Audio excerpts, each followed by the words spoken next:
Lahat tayo may pangarap, mga bagay na gusto natin makamit sa buhay. Pero bakit ang iba natutupad ang pangarap nila, habang ang iba naman ay naiipit sa takot at duda? Ang sagot ay aksyon at determinasyon. Hindi sapat ang mangarap lang.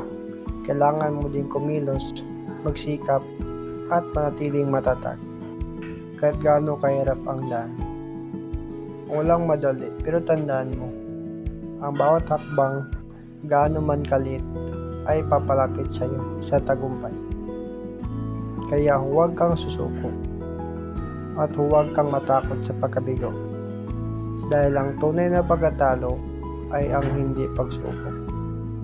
Simulan mo ngayon dahil walang imposible sa taong may pangarap at determinasyon. God bless you.